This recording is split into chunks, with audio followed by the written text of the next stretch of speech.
सिद्धेभ्य सिद्धेभ्य नमः ओम नमः सिद्धेभ्य सिद्धेभ्य नमः ओम नमः सिद्धेभ्य सिद्धेभ्य नमः चिन्मय चिंतामणि कल्पतरुवे चिन्मय चिंतामणि कल्पतरुवे स्वानुभूतिय प्रभेयनु नीडो स्वानुभूतिय प्रभेयनु नीडो ओम नमः सिद्धेभ्य सिद्धेभ्य नमः ओम नमः सिद्धेभ्य सिद्धेभ्य नमः ओम नमः सिद्धेभ्य सिद्धेभ्य नमः ओम नमः सिद्धेभ्य सिद्धेभ्य नमः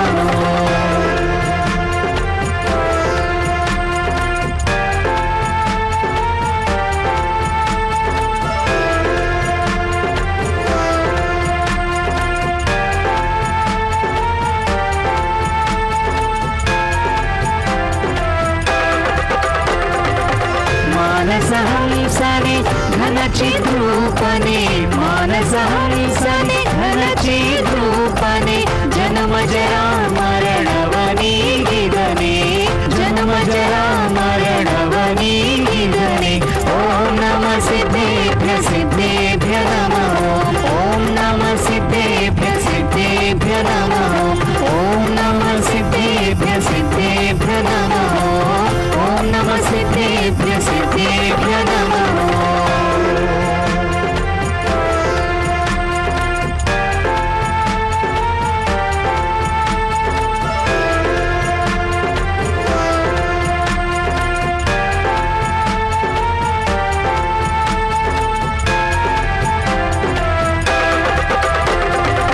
हृदय कमलदी नेलसो देवा हृदय कमलदी नेलसो देवा परमानंद सुख शांतिय नीडो परमानंद सुख शांतिय नीडो ओम नमः सिद्धेभ्य सिद्धेभ्य नमः ओम नमः सिद्धेभ्य सिद्धेभ्य नमः ओम नमः सिद्धेभ्य सिद्धेभ्य नमः ओम नमः सिद्धेभ्य सिद्धेभ्य नमः ओम नमः सिद्धेभ्य सिद्धेभ्य नमः ओम नमः सिद्धेभ्य सिद्धेभ्य नमः ओम नमः सिद्धेभ्य सिद्धेभ्य नमः ओम नमः सिद्धेभ्य सिद्धेभ्य नमः ओम नमः सिद्धेभ्य सिद्धेभ्य नमः ओम नमः सिद्धेभ्य सिद्धेभ्य नमः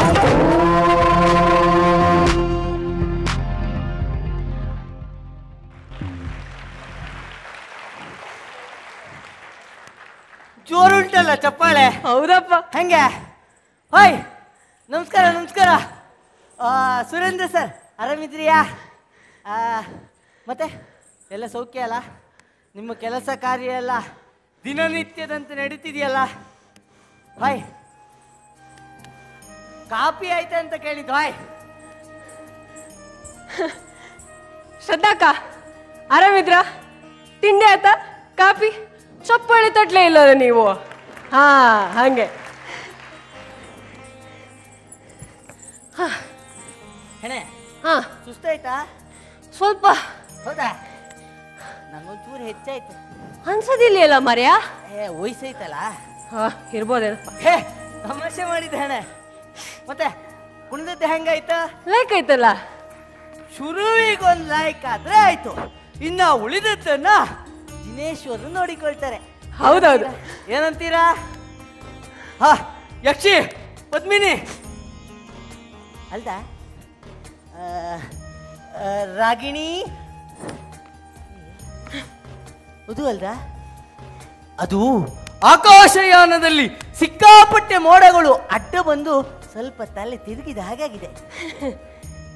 ತಲೆ ತಿರುಗಲಿಲ್ಲ, ಖಾಲಿ ಆಗಿದೆ. ಇರ್ಲಿ, ಸದ್ಯಕ್ಕೆ ಸುಮ್ಮನಿದ್ದು ಬಿಡೋದೇ ಒಳ್ಳೆದು. ಇಲ್ಲ ಅಂದ್ರೆ ನಾಟಕ ಮುಂದುವರಿಬೇಕಲ್ಲ. ಮತ್ತೆ ಯಾರೂ ಇಲ್ಲ ಅಂತ ಇವಳಂಗೆ ಕರ್ಕೊಂಡು ಬಂದೆ. ಈಗ ಇವಳು ಕೋಪಿಸ್ಕೊಂಡು ಹೋಗ್ಬಿಟ್ರೆ ಎಂತ? ಎಂತ ಇಲ್ಲ ಎಂತ ಇಲ್ಲ, ನೀ ಒಳ್ಳೆ ನಾಟ್ಯಗಾರ್ತಿ ಅಂತ ಹೇಳ್ತಿದ್ದೆ. ಈಗ ಇವಳು ಕೋಪಿಸ್ಕೊಂಡು ಹೋಗ್ಬಿಟ್ರೆ ಅಷ್ಟೇ ನಮ್ಮ ಕತೆ. ಎಂತ ಮಾಡೋದು? ದಯಮಾಡಿ ನಿಮ್ಮ ಹೆಸರೊಂದು ಹೇಳಿಬಿಟ್ರೆ. ಪೂಜಿತಿ ಆಯ್ತಲ್ಲ ಇದು. ಇವಳಿಗೆ ಒಂದು ಮೂಗಿನ ತುದಿಯಲ್ಲಿಯೇ ಸಿಟ್ಟು. ಏನು ಮಾಡೋದು? ತಪ್ಪಾಯ್ತು ಪ್ರಿಯೇ. ಅಲ್ಲಲ್ಲ ಸುಖಿ. ಕೇಳತಿ ದೇವಿ ಮಾತಾಯೇ. ಕನಕಲತಾ. ಓ ಕನಕಲತಾ ಅವ್ರ ಬನ್ನಿ ಅಮ್ಮ. ನನ್ನ ಹೆಸರು ಕನಕಲತಾ. ನೀವಲ್ಲ ಎದ್ರಿಯಾ? ಕೂಕಣಿ ಕನಕಲತಾ ಹೌದು. ಯಕ್ಷ, ನಾವಿಲ್ಲಿಗೆ ಬಂದಿರೋ ಮುಖ್ಯ ಕಾರಣನೇ ಮರೆತು ನೀ ಎಂತೆಂತೋ ಸರಸ ಆಡ್ತಿದ್ಯಲ್ಲ. ಈ ನಾಟಕ ಬರೀ ಮನೋರಂಜನೆಗೋಸ್ಕರ ಮಾತ್ರ ಮಾಡುದಲ್ಲ, ಮತ್ತೆ ಈ ಪ್ರಾಪಂಚಿಕ ವಿಷಯಗಳಲ್ಲೇ ಮುಳುಗೋಗಿರೋ ಜನರಿಗೆ ಸ್ವಲ್ಪ ಆಧ್ಯಾತ್ಮದ ಚಿಂತನೆ ಮಾಡಕ್ಕೆ ಪ್ರೇರೇಪಿಸೋ ನಾಟಕ ಇದು. ಭಲೆ ಒಳ್ಳೆ ಆಲೋಚನೆ. ಹಾಗಾದ್ರೆ ಇವತ್ತಿನ ಈ ನಾಟಕದಲ್ಲಿ ನಮ್ಮ ಪ್ರೇಕ್ಷಕರಿಗೆ ಯಾವುದರ ದರ್ಶನವಾಗಲಿದೆ? ಸತ್ಯದರ್ಶನ. ಸತ್ಯದರ್ಶನ? ಸತ್ಯದರ್ಶನ. ಮಹಾಜನಗಳೇ, ಧರ್ಮಬೀರುಗಳೇ, ಸಜ್ಜನರೇ, ನಂಬಿದ ಭಕ್ತರೇ, ಇಂದು ಜಿನಭಜನೆಗಾಗಿಯೇ ಬಂದು ಸೇರಿರುವ, ಹೆಮ್ಮೆಯಿಂದ ಜೈನ ಎಂದು ಹೇಳಿಕೊಳ್ಳುವ ಪುಣ್ಯವಂತರೇ, ನಾವೆಲ್ಲ ಇಲ್ಲಿ ಸೇರಿರುವುದು ವಿಶ್ವ ಧರ್ಮವೆಂದು ಮಾನ್ಯವಾದ ನಮ್ಮ ಜೈನ ಧರ್ಮದ ಹಿರಿಮೆಯನ್ನ ಕೊಂಡಾಡಲು. ಜೈನ ಧರ್ಮ ವಿಶ್ವದ ಅನಂತ ಸತ್ಯಗಳ ಮೇಲೆ ಆಧಾರಿತವಾದ ಧರ್ಮ. ಅಹಿಂಸೆ ಮತ್ತು ದಯೆಯೇ ಇದರ ಮೂಲ ಸೂತ್ರಗಳು. ಅಷ್ಟೇ ಅಲ್ಲ, ಸತ್ಯ, ನೀತಿ, ಉತ್ತಮ ನಡವಳಿಕೆಗಳಿಗೆ ಇದರಲ್ಲಿ ಹೆಚ್ಚಿನ ಪ್ರಾಧಾನ್ಯತೆ. ಹೌದು ಯಕ್ಷ. ಹಾ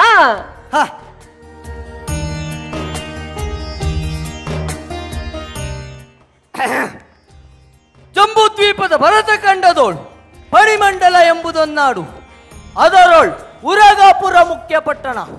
ಪೋಳದ ನಾಳ್ವೋನ್ ಶಾಂತವರ್ಮನೆಂಬ ರಸನ್. ಏನ್ ಮಾತಾಡ್ತಾ ಇದ್ಯಾ? ಯಾಕೆ ಏನಾಯ್ತಾ? ಸ್ವಲ್ಪ ಕನ್ನಡದಲ್ಲಿ ಮಾತಾಡು. ನಾನು ಕನ್ನಡದಲ್ಲಿಯೇ ಮಾತನಾಡಿದ್ದು, ಆದರೆ 9ನೇ ಶತಮಾನದ ಕನ್ನಡ ಅಷ್ಟೇ. ಸ್ವಲ್ಪ 21ನೇ ಶತಮಾನಕ್ಕೆ ಬರ್ತೀರಾ? ಬಂದೆ. ಈಗ ಸರಿಯಾಗಿ ಕೇಳಿಸಿಕೊ. ಕ್ರಿಸ್ತ ಶಕ 2ನೇ ಶತಮಾನ. ಜಂಬೂದ್ವೀಪದ ಭರತ ಖಂಡದಲ್ಲಿ 56 ದೇಶಗಳಲ್ಲಿ ಪಣಿಮಂಡಲವೂ ಒಂದು. ಹೌದು. ಅಲ್ಲಿ ಉರಗಪುರ ಎನ್ನುವುದು ಮುಖ್ಯ ಪಟ್ಟಣ. ಹೌದೌದು. ಅಲ್ಲಿ ರಾಜನಾಗಿದ್ದವನು ಶಾಂತವರ್ಮ. ಆತನ ರಾಣಿ ಶಾಂತಮತಿ. ಪುಣ್ಯವತಿ. ಅವರಿಗೆ ಬಹಳ ಕಾಲದವರೆಗೆ ಮಕ್ಕಳಾಗಿರ್ಲಿಲ್ಲ. ಆಗ ರಾಜನು ರಾಣಿಯು ಭಕ್ತಿಯಿಂದ ಶ್ರೀ ಜ್ವಾಲಾಮಾಲಿನಿ ಮಾತೆಯ ಆರಾಧನೆ ಮಾಡಿದರು.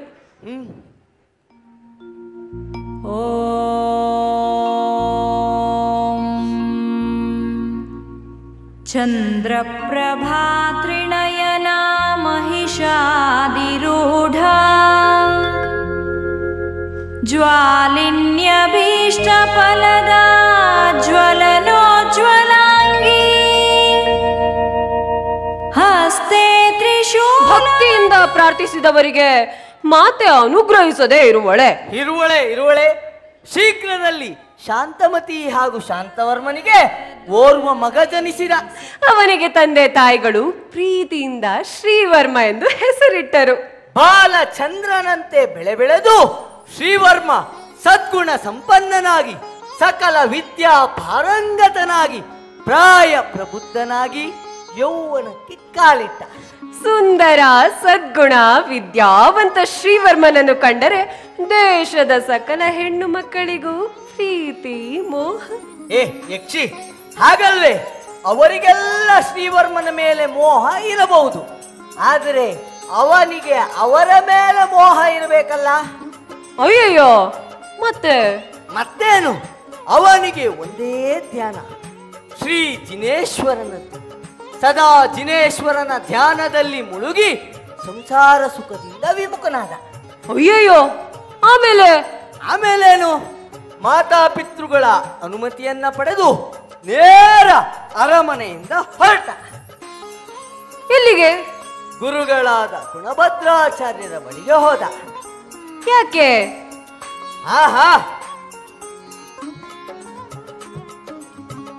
ಆಚಾರ್ಯ ಸಮಂತಭದ್ರನೆಂದು ಪ್ರಸಿದ್ಧನಾಗು.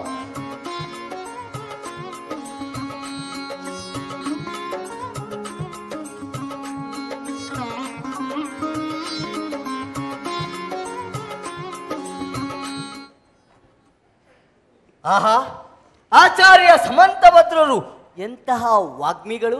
ವಾಗ್ಮಿಗಳಷ್ಟೇ ಅಲ್ಲ ಯಕ್ಷ, ಎಂಥ ಕವಿಗಳು, ಗಮಕಿಗಳು. ಓ ಹೆಣ್ಣೆ, ಈ ವಿಚಾರವನ್ನು ನಾವಿಬ್ಬರೇ ಇಲ್ಲಿ ನಿಂತು ಮಾತನಾಡಿದ್ರೆ ಹೇಗೆ?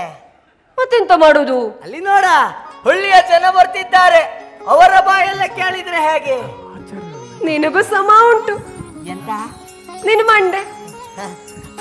ನಿಜ ಹೇಳ್ತೇನೆ, ಆಚಾರ್ಯ ಶ್ರೀ ಸಮಂತಭದ್ರರು ನಮ್ಮ ನಾಡಿನಲ್ಲಿ ನೆಲೆಸಿರೋದ್ರಿಂದ ಮಳೆ ಬೆಳೆ ಚೆನ್ನಾಗಾಗಿ ಜನರು ಸಂತೃಪ್ತಿಯಿಂದ ಇದ್ದಾರೆ. ಅವರು ರಚಿಸಿದ ರತ್ನಕರಂಡಕ, ಶ್ರಾವಕಚಾರ, ಆಪ್ತ ಮೀಮಾಂಸ, ದೀನಶತಕ ಓದಿ ನಾನು ದಿಗ್ಭ್ರಾಂತನಾಗಿದ್ದೇನೆ.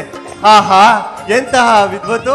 ಅದಿರ್ಲಿ, ಅವರ ಗಂಧಹಸ್ತಿ ಮಹಾಭಾಷ್ಯ, ತತ್ವಾರ್ಥ ಸೂತ್ರ ವ್ಯಾಖ್ಯಾನ ಅಧ್ಯಯನ ಮಾಡಿದ್ರ ನಮ್ಮ ಆಚಾರ್ಯರ ಅನೇಕಾಂತದ ವಾದದ ಮುಂದೆ ಬೇರೆ ಎಲ್ಲರನ್ನು ನೀವು ಆಳ್ಸಿ ಒಗಿಬೇಕು. ಎಲ್ಲ ಕವಿಗಳು, ವಿದ್ವಾಂಸರು, ವಿವಾದಿತರು, ಬೋಧಕರಲ್ಲಿ ಸರ್ವೋಚ್ಚ ಸ್ಥಾನ ಪಡೆದು ಶಿರೋರತ್ನ ಅಂತ ಕಂಗೊಳಿಸ್ತಿದ್ದಾರೆ ನಮ್ಮ ಆಚಾರ್ಯರು. ಹೌದು, ಆಚಾರ್ಯರು ಅಪರೂಪದ ಕವಿ, ತರ್ಕಶಾಸ್ತ್ರಜ್ಞ, ಸ್ತೋತ್ರ ಶಾಸ್ತ್ರಜ್ಞ, ನಿಪುಣ ಭಾಷಾ ಶಾಸ್ತ್ರಜ್ಞರು. ಹೌದೌದು. ಸುದ್ದಿ ಕೇಳಿದಿರಾ? ಸುದ್ದಿ ಏನ್ ಸುದ್ದಿ? ಆಚಾರ್ಯರಿಗೆ ಭಸ್ಮಕ ರೋಗವಂತೆ. ಹೌದಂತೆ.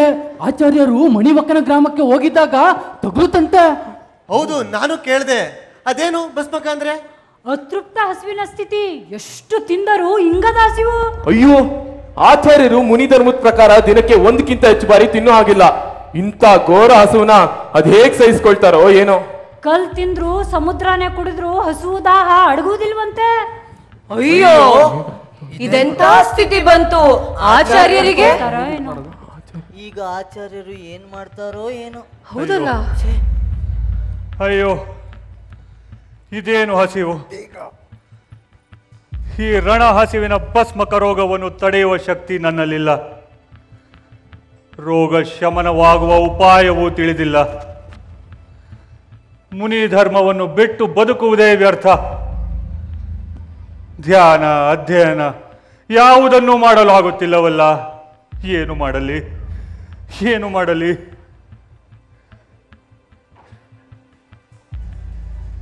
ಹಾ,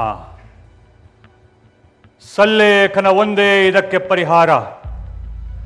ಹೌದು, ಈಗಲೇ ಗುರುಗಳ ಬಳಿಗೆ ತೆರಳಿ ಅವರಿಂದ ಅನುಮತಿ ಪಡೆಯುತ್ತೇನೆ. ಗುರುದೇವ, ನನ್ನನ್ನು ಕಾಪಾಡಿ ಗುರುದೇವ. ಈ ರಣ ಹಸಿವಿನ ಭಸ್ಮಕರೋವನ್ನು ತಡೆಯುವ ಶಕ್ತಿ ನನ್ನಲ್ಲಿಲ್ಲ. ಸಲ್ಲೇಖನ ವ್ರತದಿಂದ ಜೀವನ್ಮುಕ್ತನಾಗಲು ಅವಕಾಶ ಕೊಡಿ ಗುರುದೇವ. ಸಮಾಧಿ ಮರಣದ ಮುಕ್ತಿ ಕೊಡಿ ಗುರುದೇವ. ಸಮಂತಭದ್ರ, ನೀವು ಅಪರೂಪದ ಜ್ಞಾನಿ. ನಿಮ್ಮ ಚಾರಿತ್ರ್ಯ ಸಂಪನ್ನತೆ ಶ್ರೇಷ್ಠವಾದುದು. ನಿಮ್ಮಿಂದ ಜೈನ ಧರ್ಮಕ್ಕೆ ಇನ್ನೂ ಬಹುದೊಡ್ಡ ಕೊಡುಗೆಯಾಗಬೇಕಾಗಿದೆ. ಅದಕ್ಕಾಗಿ ರೋಗ ಶಮನ ಮಾಡಿಕೊಳ್ಳಿ. ಸಲ್ಲೇಖನ ವ್ರತ ಬೇಡ. ರೋಗ ಶಮನವಾದ ಮೇಲೆ ಮತ್ತೆ ಜಿನ ದೀಕ್ಷೆ ಪಡೆದು ಸೇವೆ ಮುಂದುವರಿಸಿ. ಮಗು ಸಮಂತಭದ್ರ, ನೀನು ಕಾಂಚೀಪುರ ಪಟ್ಟಣಕ್ಕೆ ಹೋಗು. ಅಲ್ಲಿ ಶಿವಕೋಟಿ ಮಹಾರಾಜನು ನಿರ್ಮಿಸಿರುವ ಭೀಮಲಿಂಗೇಶ್ವರ ದೇವಾಲಯದಲ್ಲಿ ನಿನಗೆ ಪರಿಹಾರ ಸಿಗುತ್ತದೆ.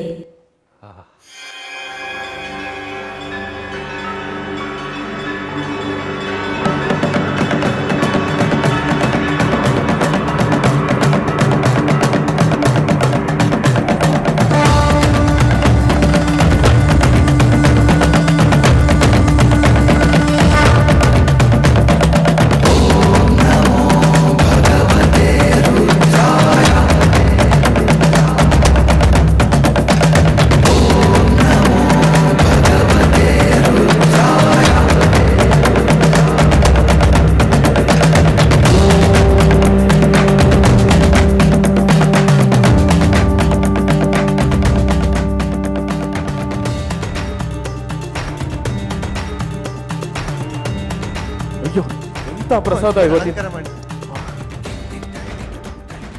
ನಮಸ್ಕಾರ. ನಮಸ್ಕಾರ. ನಿಮ್ಮನ್ನು ನೋಡಿದ್ರೆ ಪರದೇಶದಂತೆ ಕಾಣ್ತಿದ್ದೀರಿ. ಹೌದು, ನಾನು ಬಹಳ ದೂರದಿಂದ ಬಂದಿದ್ದೇನೆ.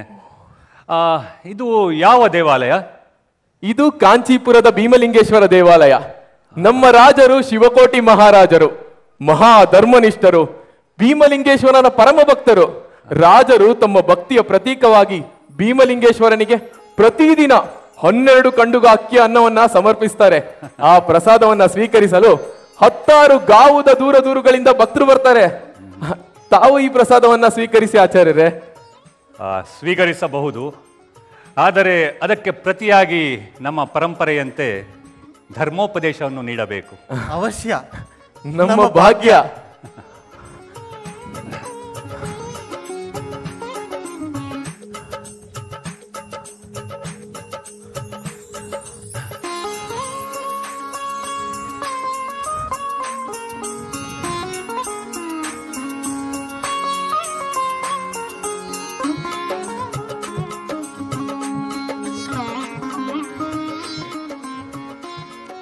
ಮಂತ್ರಿಗಳೇ, ಅದಾರೋ ಆಚಾರ್ಯರು ಬಂದು ನಮ್ಮ ಪಟ್ಟಣದಲ್ಲಿ ನಮ್ಮ ಪ್ರಜೆಗಳಿಗೆ ಜೈನ ಧರ್ಮದ ತತ್ವಗಳನ್ನು ಬೋಧಿಸುತ್ತಿದ್ದಾರೆ.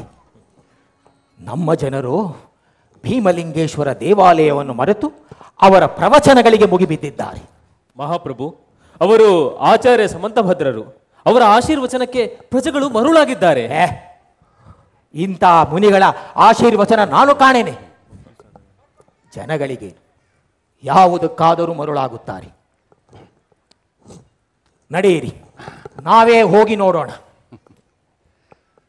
ಮುಕ್ತಿ ಸಾಧನೆಗಾಗಿ ಯಾವುದೇ ಆಚರಣೆಯ ಅಗತ್ಯವಿಲ್ಲ. ಇದನ್ನು ತ್ರಿರತ್ನ ಎಂಬ 3 ತತ್ವಗಳ ಮೂಲಕ ಸಾಧಿಸಬಹುದು. ಸಮ್ಯಕ್ ದರ್ಶನ, ಶಾಸ್ತ್ರಗಳಲ್ಲಿ ಪೂರ್ಣ ನಂಬುಗೆ. ಸಮ್ಯಕ್ ಜ್ಞಾನ, ಜೈನ ತತ್ವಗಳ ಸರಿಯಾದ ಜ್ಞಾನ. ಸಮ್ಯಕ್ ಚಾರಿತ್ರ್ಯ, ಅವುಗಳನ್ನ ಅನುಷ್ಠಾನಗೊಳಿಸುವುದೇ ಸಮ್ಯಕ್ ಚಾರಿತ್ರ್ಯ. ಲೋಕದಲ್ಲಿ ಯಾವುದನ್ನು ಸೃಷ್ಟಿಸಲು ಅಥವಾ ನಾಶ ಮಾಡಲು ಸಾಧ್ಯವಿಲ್ಲ. ಜೈನ ಧರ್ಮದಲ್ಲಿ ದೇವರನ್ನು ಈ ಬ್ರಹ್ಮಾಂಡದ ಸೃಷ್ಟಿಕಾರಕ, ಪಾಲಕ, ಸಂಹಾರಕ ಎಂದು ತಿಳಿದಿಲ್ಲ. ಜೈನರು ದೇವರನ್ನು ಒಬ್ಬ ಪರಿಪೂರ್ಣ ಜೀವಿಯಾಗಿ ಕಾಣುತ್ತಾರೆ. ಯಾವುದೇ ಜೀವಿಗೂ ದೇವರಾಗುವ ಸಾಧ್ಯತೆ ಇದೆ. ಒಬ್ಬ ವ್ಯಕ್ತಿಯು ತನ್ನ ಎಲ್ಲ ಕರ್ಮಗಳನ್ನು ನಾಶಪಡಿಸಿದಾಗ ಮುಕ್ತ ಆತ್ಮನಾಗುತ್ತಾನೆ. ಸೃಷ್ಟಿಯಲ್ಲಿ ಆನಂದದ ಸ್ಥಿತಿಯಲ್ಲಿ ಶಾಶ್ವತವಾಗಿ ನೆಲೆಸುತ್ತಾನೆ.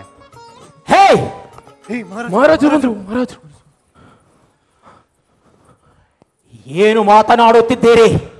ಏನು ಮಾತನಾಡುತ್ತಿದ್ದೀರಿ? ಆಚಾರ್ಯರಾಗಿ ಇಂಥ ಒಣ ಉಪದೇಶಗಳನ್ನು ನೀಡುವುದೇ? ಸೃಷ್ಟಿ ಸ್ಥಿತಿ ಪಾಲನೆಗೆ ದೇವರು ಮಾತ್ರ ಕಾರಣ. ಜೀವಿ ದೇವರಾಗಲು ಸಾಧ್ಯವೇ? ಇಂತಹ ವಿತಂಡವಾದಗಳಿಗೆ ನನ್ನ ರಾಜ್ಯದಲ್ಲಿ ಆಸ್ಪದವಿಲ್ಲ. ಇದು ವಾದವಲ್ಲ ಮಹಾರಾಜ, ಸತ್ಯ. ಕರ್ಮವು ಜೀವವನ್ನು ಆವರಿಸಿ ಮನುಷ್ಯನನ್ನು ಜನ್ಮಾಂತರ ಚಕ್ರದಲ್ಲಿ ದೂಡುತ್ತದೆ. ಕರ್ಮನಾಶವು ಅನೇಕ ಹಂತಗಳಲ್ಲಿ ನಡೆಯುತ್ತದೆ. ಅನಂತ ದರ್ಶನ, ಅನಂತ ಸುಖ, ಅನಂತ ವೀರ್ಯ, ಅನಂತ ಶಾಂತಿಗಳೆಂಬ ಚತುಷ್ಟಯಗಳನ್ನು ಪಡೆದು ಲೋಕ ಕಲ್ಯಾಣಕ್ಕೆ ಕಾರಣವಾಗುತ್ತದೆ.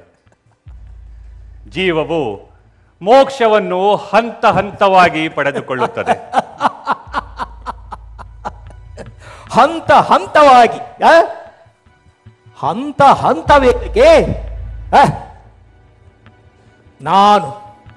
ನಾನು ನೇರವಾಗಿ ಮೋಕ್ಷ ಪಡೆಯುತ್ತೇನೆ.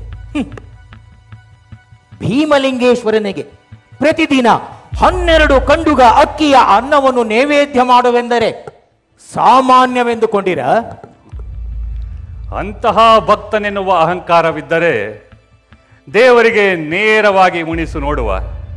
ನನಗೇ ಸವಾಲು. ಮೊದಲಾದು ನಿಮ್ಮಿಂದ ಸಾಧ್ಯವೇ? ಪ್ರಮಾಣಿಸಿ ತೋರಿಸಿ. ಖಂಡಿತ ಸಾಧ್ಯ. ಆಚಾರ್ಯರೇ, ಭೀಮಲಿಂಗೇಶ್ವರನಿಗೆ 12 ಕಂಡುಗ ಅಕ್ಕಿಯ ಅನ್ನವನ್ನು ನೈವೇದ್ಯ ಮಾಡಿ ಉಣಿಸಿ. ತಪ್ಪಿದರೆ ನಿಮ್ಮ ತಲೆ ಕಡಿಯುತ್ತೇನೆ. ಆಗಬಹುದು. ನಂತರ ಹೆದರಿ ಪ್ರಾಣ ಭಿಕ್ಷೆ ಕೇಳಿದರೆ ಕೊಡುವುದಿಲ್ಲ. ಬೇಡುವುದಿಲ್ಲ. ಮೊದಲು ಹುಂಬತನದಲ್ಲಿ ಒಪ್ಪಿ ನಂತರ ಸೋತರೆ ನಿಮ್ಮನ್ನು ಬಿಡುವುದಿಲ್ಲ ಆಚಾರ್ಯರೇ. ಇದು ಸೋಲು ಗೆಲುವಿನ ಪ್ರಶ್ನೆ ಅಲ್ಲ ಮಹಾರಾಜ, ಅಳಿವು ಉಳಿವಿನ ಸಂಗತಿ. ಆದರೆ ಒಂದು ಮಾತು. ನನಗೆ ಗೊತ್ತಿತ್ತು ನೀವು ಹೀಗೆ ವಾದಕ್ಕೆ ವಾದ ಹೂಡಿ ಪ್ರತಿವಾದ ಹೂಡಿ ಏನೋ ನೆಪ ಹೇಳಿ ತಪ್ಪಿಸಿಕೊಳ್ಳುವಿರೆಂದು.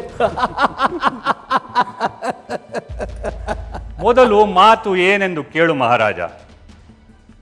ನಾನು ದೇವರಿಗೆ ಉಣಿಸುವಾಗ ಅದನ್ನು ಯಾರೂ ನೋಡಕೂಡದು. 12 ಖಂಡುಗ ಅಕ್ಕಿಯ ಅನ್ನವನ್ನು ಗರ್ಭಗುಡಿಯಲ್ಲಿ ಇಟ್ಟು ಬಾಗಿಲನ್ನು ಮುಚ್ಚಬೇಕು. ನಾನು ದೇವರಿಗೆ ಏಕಾಂತದಲ್ಲಿ ಅನ್ನವನ್ನು ಉಣಿಸುತ್ತೇನೆ. ಏಕಾಂತದಲ್ಲಿ ದೇವರಿಗೆ ನೀವು ನೈವೇದ್ಯವನ್ನು ಉಣಿಸುತ್ತೀರಿ. ಆಗಬಹುದು. ದೇವಾಲಯದ ಗರ್ಭಗುಡಿಗೆ ಬೇರೆ ಬಾಗಿಲುಗಳಿಲ್ಲ. ನೀವು ನೈವೇದ್ಯವನ್ನು ಉಣ್ಣಿಸಿದ್ದೀನೆಂದು ನಮಗೆ ಸುಳ್ಳು ಹೇಳಲು ಸಾಧ್ಯವಿಲ್ಲ. ಖಂಡಿತ ಇಲ್ಲ. ಮಾತಿಗೆ ತಪ್ಪ ಕೂಡುವುದು. ತನ್ನಿ ನೈವೇದ್ಯ. ಮಂತ್ರಿಗಳೇ,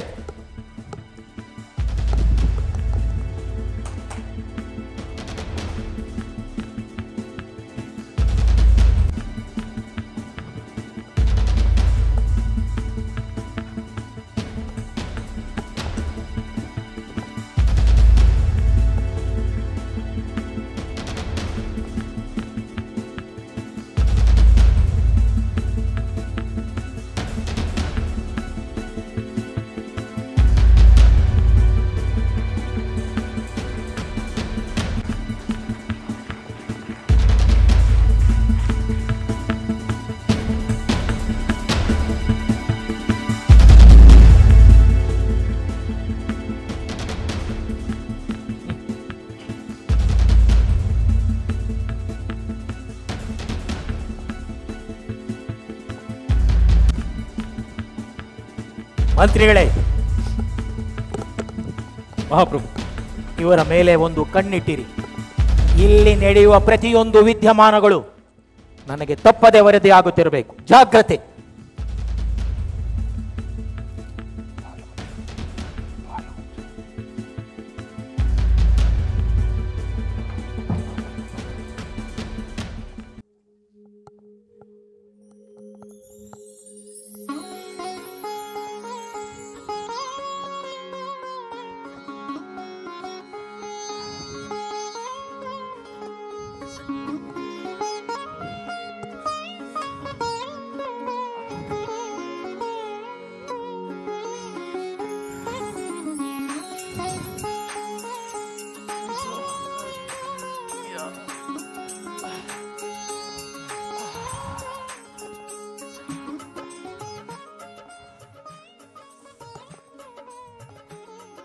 ಅಲ್ವೋ ಗಂಗಾ, ಇಷ್ಟು ದಿನ 12 ಖಂಡುಗ ಅಕ್ಕಿ ಅನ್ನದಲ್ಲಿ ಒಂದಗಳು ಬಿಡದೆ ಭೀಮಲಿಂಗೇಶ್ವರನಿಗೆ ನೈವೇದ್ಯ ಮಾಡ್ತಿದ್ರು.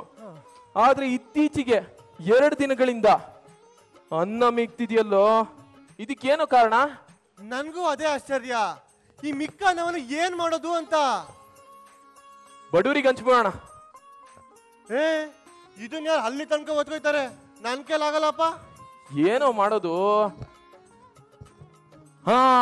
ಒಂದು ಉಪಾಯ, ದೇವ್ರ ಪ್ರಸಾದ ಅಂತ ಹಂಚ್ಬಿಡೋಣ. ಭಕ್ತರು ಸೇವಿಸ್ತಾರೆ. ಒಳ್ಳೆ ಉಪಾಯ. ಹಾಗೆ ಮಾಡೋಣ. ಮಹಾಜನಗಳೇ, ದೇವ್ರ ಪ್ರಸಾದ ಬನ್ನಿ, ದೇವ್ರ ಪ್ರಸಾದ ತಗೊಳ್ಳಿ. ಮಹಾಜನಗಳೇ ಬನ್ನಿ, ದೇವ್ರ ಪ್ರಸಾದ ತಗೊಳ್ಳಿ. ಜನಗಳೇ ಬನ್ನಿ, ದೇವ್ರ ಪ್ರಸಾದ ತಗೊಳ್ಳಿ. ಮಹಾಜನಗಳೇ ಬನ್ನಿ ಬನ್ನಿ.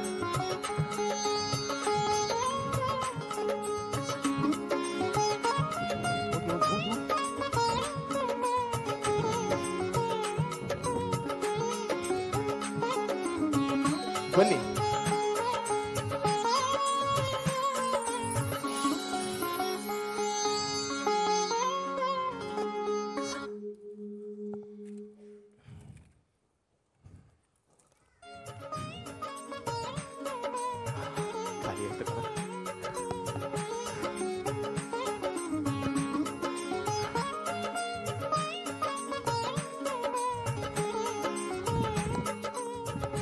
ಮಹಾಪ್ರಭು,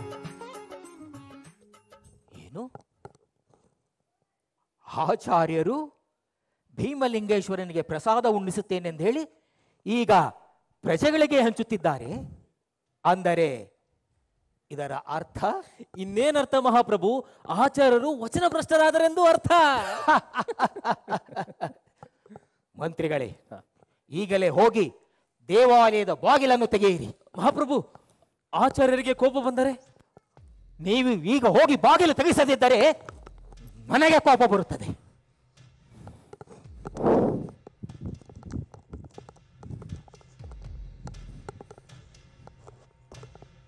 ಆಚಾರ್ಯರೇ, ಬಾಗಿಲು ತೆಗೆಯಿರಿ! ಆಚಾರ್ಯರೇ, ಬಾಗಿಲು ತೆಗೆಯಿರಿ! ಆಚಾರ್ಯರೇ, ಬಾಗಿಲು ತೆಗೆಯಿರಿ! ಮತ್ತೊಮ್ಮೆ ಪ್ರಯತ್ನಿಸಿ.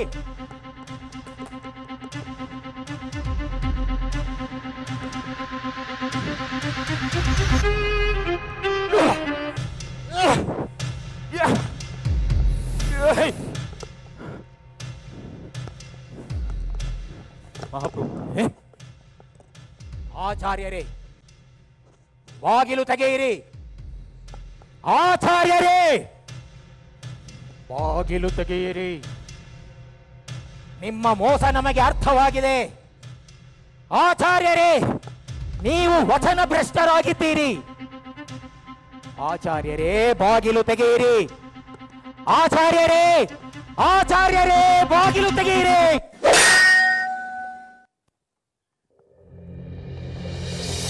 ಸ್ವಯಂ ಭುವಾ ಭೂತಹಿತೇನ ಭೂತಲೇ ಸಮಂಜಸ ಜ್ಞಾನ ವಿಭೂತಿ ಚಕ್ಷುಷಾ ವಿರಾಜಿತಂ ಯೇನ ವಿದುನ್ನತಾತಮಃ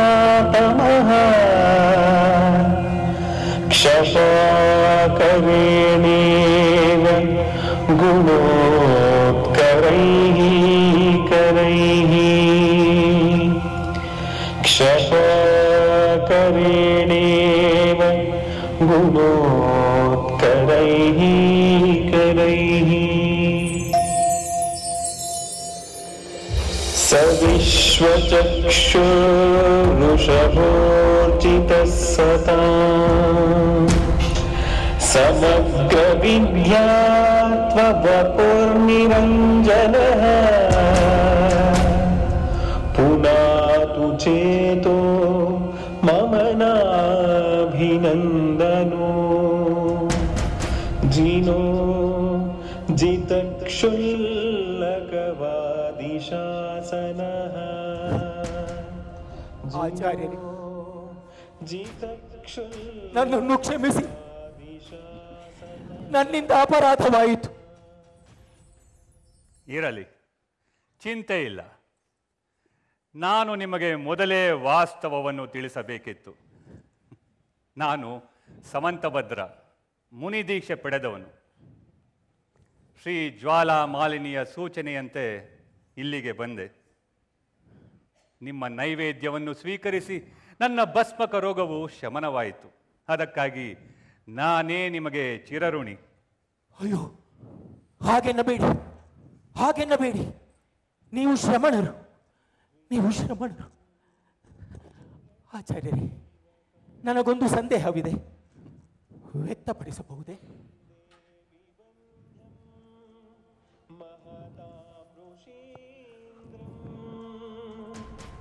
जिनं जितस्वान्त कषायबन्धं ಖಂಡಿತವಾಗಿ.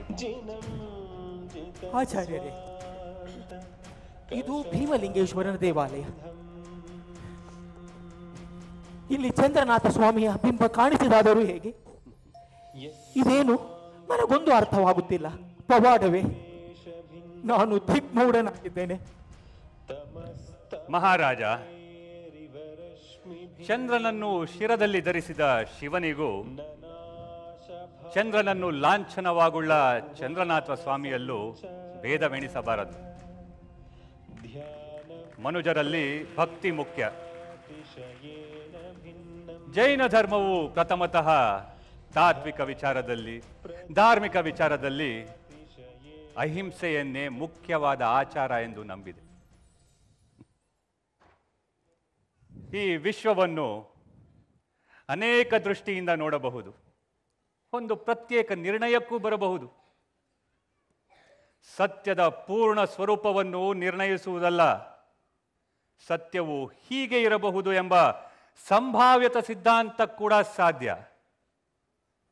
ಸತ್ಯದ ಜಟಿಲ ಸಂಕೀರ್ಣತೆಯ ಬಗೆಗೆ ವಿಚಾರ ಮಾಡುವುದೇ ಅನೇಕಾಂತವಾದ. ಆಚಾರ್ಯರೇ, ಈ ಸತ್ಯವನ್ನು ನಾನು ಅರಿಯಬಹುದೇ? ಇದು ನನ್ನಿಂದ ಸಾಧ್ಯವೇ? ಖಂಡಿತ ಸಾಧ್ಯ.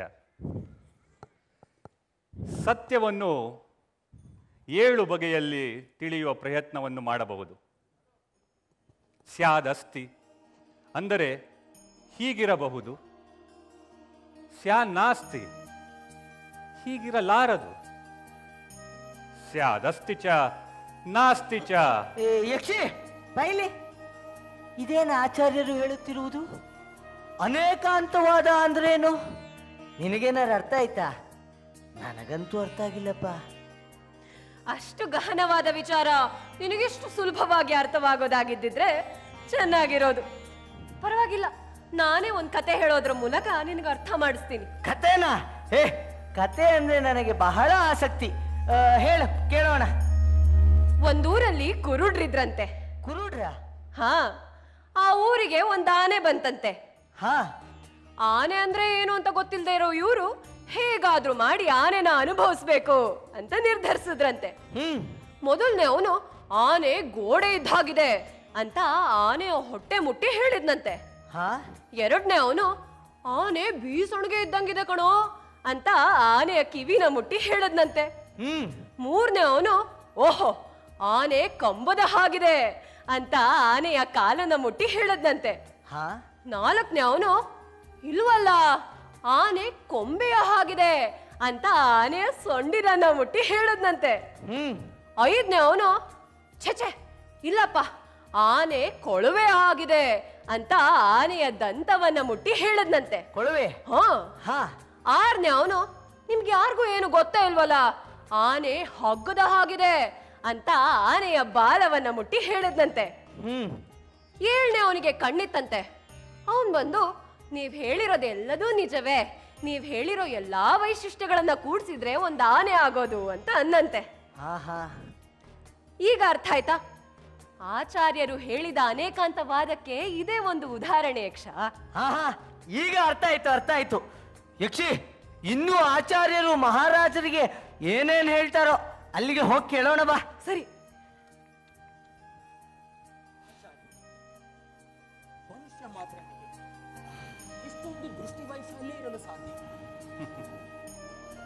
ಮಹಾರಾಜ, ಜೈನ ಧರ್ಮದ ದೃಷ್ಟಿ ವೈಶಾಲ್ಯದ ಬಗ್ಗೆ ಹೇಳಿದಷ್ಟು ಸಾಲದು. ಕಲಿಯುವ ಹಂಬಲವಿದ್ದರೆ ನೀನೇ ಸ್ವಯಂ ಮರೆತುಕೊಳ್ಳಬಹುದು. ಅದಕ್ಕೆ ನಾನೇನು ಮಾಡಬೇಕು? ಜನದೀಕ್ಷೆ ಪಡೆಯಬಹುದೇ? ಖಂಡಿತ. ನಮ್ಮ ಗುರುಗಳಾದ ಶ್ರೀ ಗುಣಭದ್ರಾಚಾರ್ಯರು ಹೀಗೆ ಹೇಳುತ್ತಿದ್ದರು. ಜೈನ ಧರ್ಮದ 24ನೇ ತೀರ್ಥಂಕರರಾದ ಶ್ರೀ ಮಹಾವೀರರು ಧಾರ್ಮಿಕ ಸಂದೇಶ, ಸರಳ ಸಿದ್ಧಾಂತಗಳನ್ನು ಅಹಿಂಸೆಯ ಮೂಲಕ ಆಧ್ಯಾತ್ಮಿಕ ಶುದ್ಧತೆ ಮತ್ತು ಜ್ಞಾನೋದಯದ ಮಾರ್ಗವಾಗಿ ಬೋಧಿಸಿದರು. ಸುಲಭವಾಗಿ ಅರ್ಥ ಮಾಡಿಕೊಳ್ಳಲು ಸಾಧ್ಯವಾಗಿದ್ದರಿಂದ ಜನಸಾಮಾನ್ಯರು ಕೂಡ ಇದರಿಂದ ಆಕರ್ಷಿತಗೊಂಡರು. ಮಹಾರಾಜ, ನೀನು ಕರ್ಮದ ಸಂಕೋಲೆಯಿಂದ ಬಿಡುಗಡೆಗೊಳ್ಳಬೇಕಿದ್ದರೆ ತೀರ್ಥಂಕರರ ಬೋಧನೆಗಳಲ್ಲಿ ನಂಬಿಕೆ ಇಡು.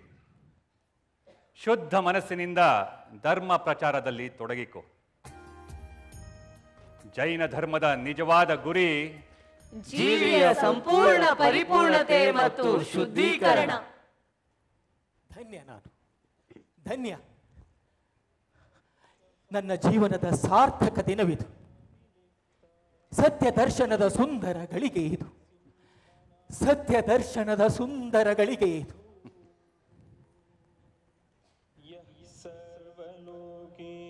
ಆಗಲಿ. ಇನ್ನು ಮುಂದೆ ಈ ಕಾಂಚೀಪುರವು ಜಿನಕಂಚಿ ಎಂದು ಪ್ರಸಿದ್ಧಿ ಪಡೆಯಲಿ. ಜಿನಕಂಚಿ ಜಿನಕಂಚಿ ಜಿನಕಂಚಿ ಜಿನಕಂಚಿ ಜಿನಕಂಚಿ ವ್ಯಾಕೋಶವಾಜ್ಞಾಯ ಮಯೂಖಮಾಲಃ ಭೂಯಾತ್ ಪವಿತ್ರೋ ಭಗವಾನ್ ಮನೋ ಮೇ ಭೂಯಾತ್ ಪವಿತ್ರೋ ಭಗವಾನ್ ಮನೋ ಮೇ ಭೂಯಾತ್ ಪವಿತ್ರೋ ಭಗವಾನ್ ಮನೋ ಮೇ. ಆರತಿ ವ್ಯವಸ್ಥೆ ಆಗಲಿ. ಓಂ ಶ್ರೀ ಚಂದ್ರನಾಥಾಯ ನಮಃ.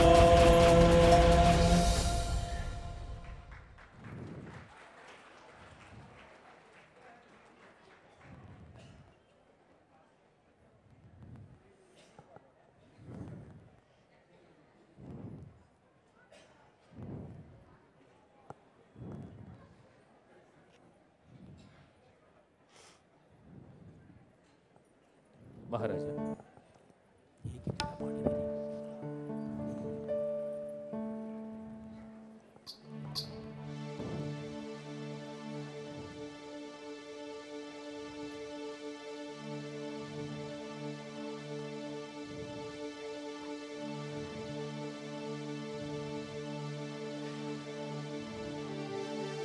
ಚಂದ್ರನಾಥನ ನೋಡಲೆಂದು ಆ ಮೂಡಿ ಬಂದ ಚಂದ್ರ, ಲಕ್ಷ ದೀಪಗಳ ಬೆಳಗಿಸಿಟ್ಟನು ಆಕಾಶ ತುಂಬ ಇಂದ್ರ. ಅದು ಅಲ್ಲಿ ಜನಸಾಗರದ ಅಲೆಯಂತೆ ಹರಿದು ಬಂತು. ಅವರ ಭಕ್ತಿಯೇ ಶಕ್ತಿಯಾಗಿ ನಿನ್ನ ತೇರನ್ನೆಳೆಯುತ್ತಿರುವುದು. ಅವರ ಭಕ್ತಿಯೇ ಶಕ್ತಿಯಾಗಿ ನಿನ್ನ ತೇರನ್ನೆಳೆಯುತ್ತಿರುವುದು. ಶ್ರೀ ಚಂದ್ರನಾಥ ಜಿನ ಮಂಗಳಂ, ಶ್ರೀ ಚಂದ್ರನಾಥ ಜಿನ ಮಂಗಳಂ.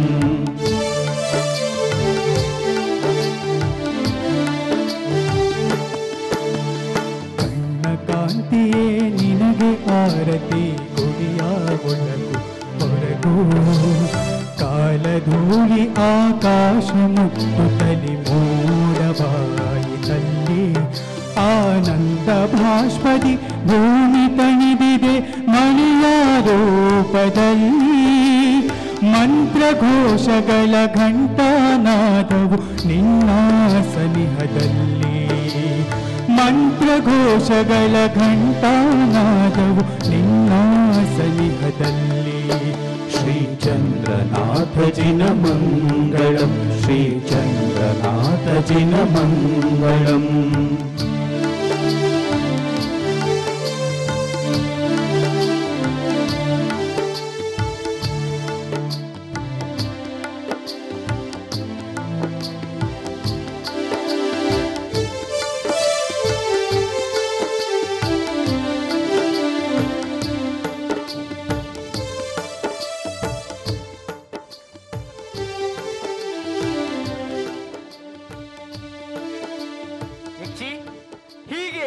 ಆಚಾರ್ಯ ಸಮಂತಭದ್ರರು ತಮ್ಮ ಭಸ್ಮಕ ರೋಗವನ್ನ ಶಮನ ಮಾಡಿಕೊಂಡು ತದನಂತರ ದೀರ್ಘಕಾಲ ಜೈನ ಧರ್ಮದ ಪ್ರಚಾರದಲ್ಲೂ ಧಾರ್ಮಿಕ ಗ್ರಂಥಗಳ ರಚನೆಯಲ್ಲೂ ತಮ್ಮನ್ನ ತಾವು ತೊಡಗಿಸಿಕೊಂಡರು. ಹೀಗೆ ಇತಿಹಾಸ ಪುಟಗಳಲ್ಲಿ ಅಮರರಾದರು. ಶಿವಕೋಟ್ಯಾಚಾರ್ಯರಿಗೆ ಒದಗಿದ ಸತ್ಯ ದರ್ಶನ ನಮ್ಮ ನಿಮ್ಮೆಲ್ಲರಿಗೂ ದಕ್ಕಲಿ. ಇಂದು ಈ ಜಿನಭಜನೆಯಲ್ಲಿ ಆಚಾರ್ಯ ಸಮಂತಭದ್ರರನ್ನು ಸ್ಮರಿಸಿ ಅವರಿಗೆ ನಮನಗಳನ್ನು ಸಲ್ಲಿಸೋಣ. ಹಾ,